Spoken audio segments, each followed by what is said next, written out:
to the members of our executive management, starting with the principal and vice chancellor of our university, the deputy vice chancellors, our executive deans, school directors, heads of department, and everybody else that is here in all your respective capacities. It is indeed an honor and a delight to have a thing or two to say this morning, and I believe, or I at least want to believe, that the few things that we'll share here would be not only interesting to you, but also would spark a conversation concerning an area that I consider to be an area of interest. So my assignment this morning is to talk to us about inscribing being and belonging in a dehumanizing space. And as it stands, my interest is currently in Chivenda poetry. And I selected one Chivenda poet, or Muvenda poet, I mean to say, and that is Chindane Mashua, whose poetry is really permeated with the notions of home, or what it really means to be, and what it really means to belong.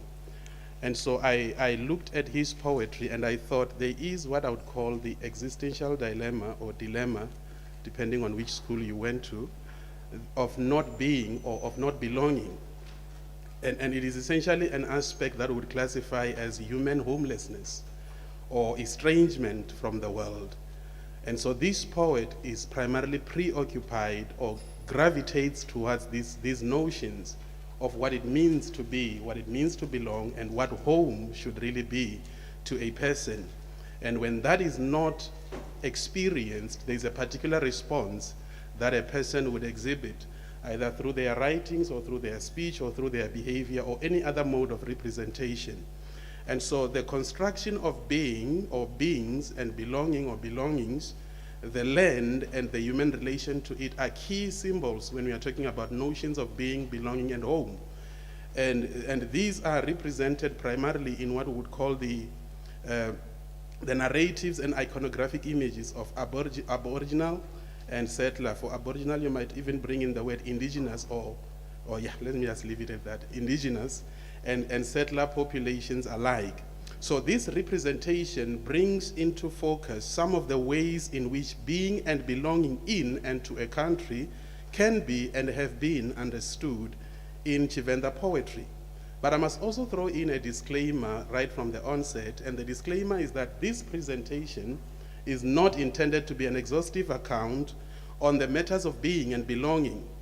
Instead, what it tries to do is to present what can be conceived as the three major streams of thought about the Bavenda's being and belonging. And those three major streams are the traditional, the colonial, and the post-colonial. And they are essentially considered here to elucidate or something of their origins, development, and their implications as they relate to Bavenda people. That is to say, each poem or an excerpt of it, even by way of an excerpt, I mean to say, presented will be synthesizing a particular way of thinking about issues concerning what it means to be a Muvenda. In other words, when you say this person, the Muvenda, what are you actually saying? And what do we expect to see in such a person to validate that particular notion of identification? So all these three streams, as I'll unpack them, are directed toward the same particular interest. And that interest is how being and belonging to and in Venda are understood and interpreted. So I begin with the first stream, and that is the traditional account. And in this traditional account, we have what we call the story of the Aboriginal being, or if you read Nerubarani's thesis, you would hear, or you'd actually find the term autochthonous, referring to the Aboriginal identity of people. And it has come to be understood within a sphere such as academia and in less nuanced forms by the general public. So there's an account that is traditionalized, and that account is located in various spheres. And some of the material used to formulate the original view of being and belonging is provided by perspectives on Aboriginal life and thought generated by 19th century anthropologists and ethnographers in Venda. And these are the likes of State, Blacking, and Van Valmero, working with the likes of WMD Poppy as their informants to gather material on what makes the Bavenda people.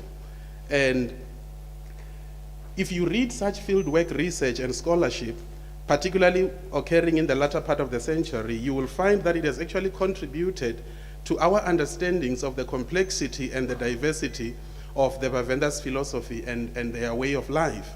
I throw in yet another disclaimer while we are here, that my use of the terms traditional, colonial, and post-colonial are merely to identify particular ways of thinking about being and belonging in the South African context, and are not in themselves uncontroversial. I acknowledge the controversy that surrounds them, and nor is the process that requires and determines the demarcation between these categories that they represent unproblematic. And I'll have to move a bit faster because I need to get to the poems themselves. I did not get to read them yesterday. I would love for you to hear Chivenda poems read. But when used in conjunction, I mean those three terms, traditional, colonial, and post-colonial, when used in conjunction to indigenous issues, the term traditional will then have to attract controversy on the grounds that it is either value-laden or redundant. It is certainly used less frequently in credible post-colonial accounts, but the term traditional as used here has come to be the orthodox anthropological or ethnological reading of long-established and time-honored aspects of indigenous life and thought. So that's how I'm using it. It is as how the people have decided to define themselves or to describe themselves. So the traditional concepts still form the essential background of many indigenous people, though obviously this will differ from place to place or from individual to individual. So for the Bavenda people, for instance, you would find that their mythology or their myths, as they relate to what we would call the cosmology or the cosmogonic narrative, would provide for us a vehicle for an organized body of their beliefs about God, about life, about death, about time, and even about the world, and the principles that govern this body as a whole. What are those principles that undergird their concept of God, their concept of life, their concept of death, their concept of time, and so forth, and how that being, or how that came to being, and how that is continually being perpetuated in their respective contexts.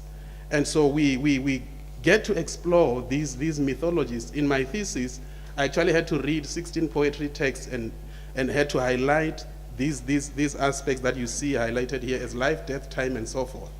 And if I'm to just summarize the purpose of being here this morning, it is essentially to provide an articulation of the cosmogonic origins of the coming into being of the indigenous space that is particularly Venda, what being Aboriginal means according to the narrative linked to that space, and the notion of being in and belonging to that country that is intrinsic to it.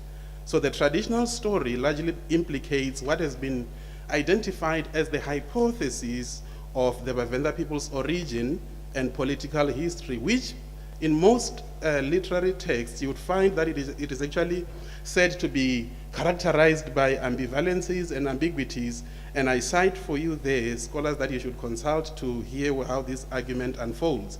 But there are several hypotheses that I will not exhaust here, but they will just be projected for your consideration. There is what they call the Ethiopian Hypothesis, and this argues that the Bavenda people have their origins in Ethiopia, or they have Abyssinian roots in Ethiopia in that sense, and this is linked to the Ethiopian noun Zenj, because the Bavenda were formerly called Basenzi, and this is linked to this name Zenj in Ethiopia.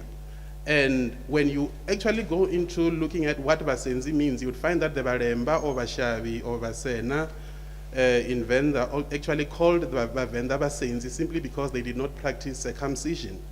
But others dispute that kind of narration, and they say, no, it's actually because it's coming from Zenj in Ethiopia.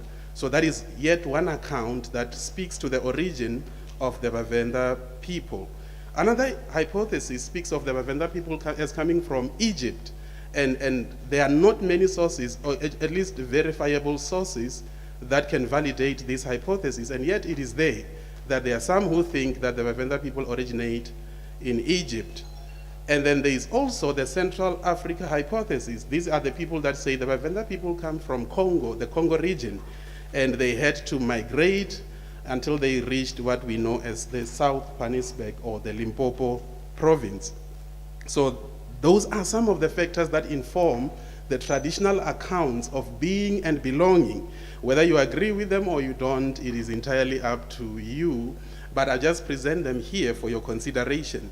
And then there's an account that says, no, the Bavenda people actually come from Malawi, and there are scholars who have provided material on that, including a king or a chief inventor, Chief Sintumule, who was able to speak, Chichewa, the language spoken in Malawi. And when they heard him speak fluently in Chichewa, they thought, oh, then that must mean that the Bavenda people come from Malawi. And then that's how this hypothesis also gained prominence in terms of the Bavenda people's origin. And then you have another account that says the Bavenda people actually come from Bukaranga, put in the brackets there, Zimbabwe, and they had to migrate from Zimbabwe to present-day South Africa. And this account is also disputed by some, it is also endorsed by some, as it were, and they're actually Bavenda people at Beit Bridge, which I think actually speaks to the interactions that were there, perhaps since time immemorial, between these two locations of residence. I bring this to you so that when we begin to read the poems and you hear a poet speaking about where they come from, it is either they validate one of these hypotheses or they actually reject all of them. And I will just throw in here also another hypothesis that deals with just the local origins. These are the scholars that say, we did not come from Egypt, we did not come from Ethiopia, we did not come from Malawi or Congo or Garanga, we have always been here. And this is also a controversial subject in that when you consider the land debate, once you say I had to move in here, you're actually saying I do not belong to the land. So you have to also say, I've always been here in order to secure the space, isn't it? So there's an account, and if you read Nerubalani's thesis, he actually believes that the Bavenda people have always been here, but he highlights primarily that they were known as Vangona. That's where you have Bakoni, Kaspedi, and then you have Umguni in the Nguni languages. And to Nerubalani, these people are one, they just dispersed into different regions, but Bakoni, Mungona, and Nguni or Mnguni, Umguni are one. And this is the time that in Chivenda legends is known as Musitrombolechika Divisa, when the rock was still hot, implying that this is the time when he actually has a picture in his thesis of a footprint of a human being on the rock.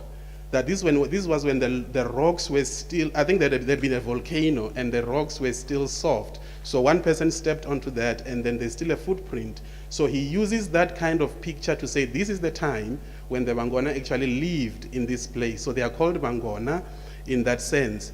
And if you also consider that in Venda, the history that we have now as documented was essentially Singo-centric. There's a totem called Singo or Masingo. And these are the ones that actually moved from other spaces into Venda. And sadly, when the history was recorded, the Singo were the ones documented and their history was presented as if it represented the entire Venda nation. And so you have other tribes having been marginalized from that documentation. We have Bafama, Bakwebo, Batwanamba, you have Banyai, you have Badau, you have Balembetu. All of these people have their own histories, but they were not documented.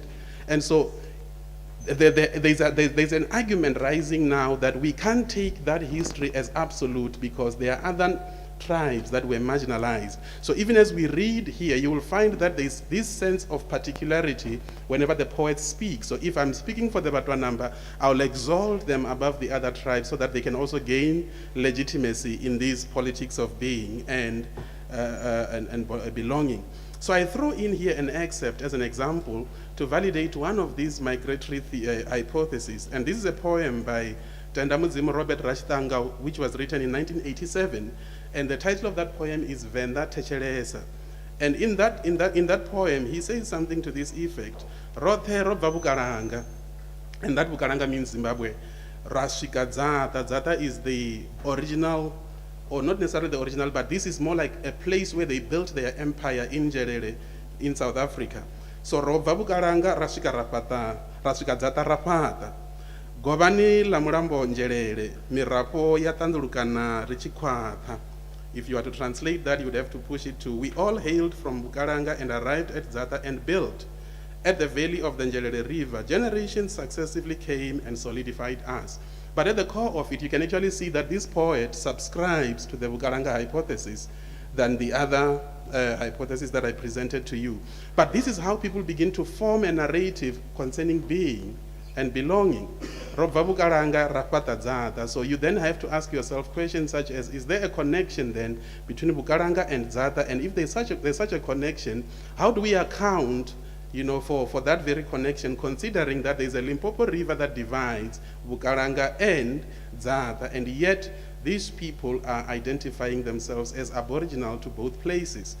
And you might even consider Ralson Ramudzuli's poem called Matongoni.